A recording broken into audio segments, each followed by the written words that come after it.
You get what you pay for. It's a pretty well-known little phrase that people say, where if you pay for a cheap product, you get a cheap product, and you can't really complain if it's bad. Today, my example of this is this.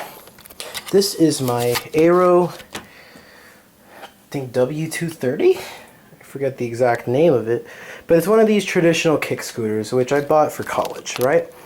The reason I bought this was because it was $120 on Amazon, and I figured an electric one isn't really gonna work for me. And the reason is because I'm actually not really allowed to keep electric like scooters and stuff in the dorms. So this has been kind of an excuse to have it in here instead of keeping it locked outside or just keeping it hidden here.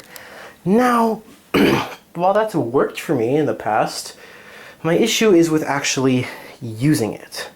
So it's decent build, you know, just some aluminum, you know, it works in its most basic function. My main issue is with this back area right here. That's where I've had the most issues with. So first of all, the brakes, which is right here, not very stiff. So when you're going at a decent speed, this is way slower than just pushing directly down on the wheel, because this has much more stopping force. So this just does not work very well. And some days it's tighter, some days it's looser. Like today it's looser, so it doesn't brake very well. When it's tighter, it works fine. Secondly, the kickstand, which used to be right there, is built very cheaply. Now, I don't 100% blame the company for this. This was kind of my own doing. These two things right here are what used to be the kickstand. I broke it clean off because I put too much pressure on it one day, which is kind of my fault, but also does seem a little bit cheap. This feels kind of cheapy. So what's the main issue? Well, first of all, I've had this since June, for about 6 months. The first major issue was this, the brake pad. Not the brake pad, I mean the brake disc. So when I was first riding this around, I noticed how the brake pad would constantly scratch against the brake disc, and it would actually cause me to slow down.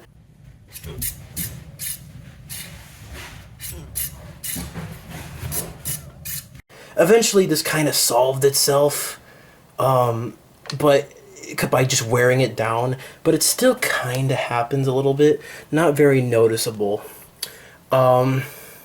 Secondly, these kind of screws here aren't very good. You can see how there's 3 on that side. However, if I turn over here, there's something I actually noticed today, and it's what made me make this video. There's only 2 over here, and there used to be 3. Somehow this screw fell clean off. Let me just clean some of the dirt off of this. This fell clean off. Now, that usually wouldn't be much of an issue, however, because the suspension bends down. This is the rear suspension here. You can see it's really worn out because I weigh quite a bit. This scooter can hold quite a bit of weight, and it's the reason why I got it, is because it could hold my weight.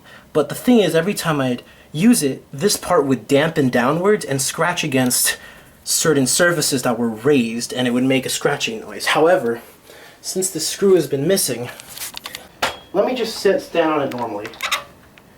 You can see how far it goes downwards, and this scratches against a lot of surfaces, especially when this is, you can see it hits the floor under certain pressure. Now that usually happens when I go over a bump or something and it bounces. So it's been getting even more worn out. There used to be a lot of metal there, and now there's not. I don't know where that screw went.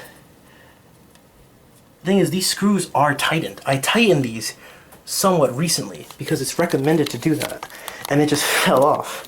Here you can see the kickstand. It used to be the kickstand a bit better. Now, because Christmas is coming up, I'm going to get myself an electric scooter, because this quality for $120 was okay, but this rear wheel is just too much of an issue with the whole suspension, and the brake pad is just kind of bad. So, overall I rate it like a 6 out of 10, but I might either just throw this out or sell it to somebody for really cheap, because I kind of want to get rid of it, honestly. it doesn't even ride smooth either. It has front and rear suspension, but it rides horribly. It makes so much noise, and it doesn't feel good to ride. So yeah, that's really all I have to say about, you know, you get what you pay for. So make sure that you have either buy something a little bit expensive that's newer, or get something that is high quality but used. The hell, that's the logic with my laptop. My laptop is a used business laptop I got for $200. So again, you get what you pay for, unless it's used. Then you get a much better deal. So take my advice if you want. Buy whatever you feel like buying. But hey, if you pay really low price for something and it's not good quality, you don't really have a right to complain about it. Thank you for watching this stupid little rant. Goodbye.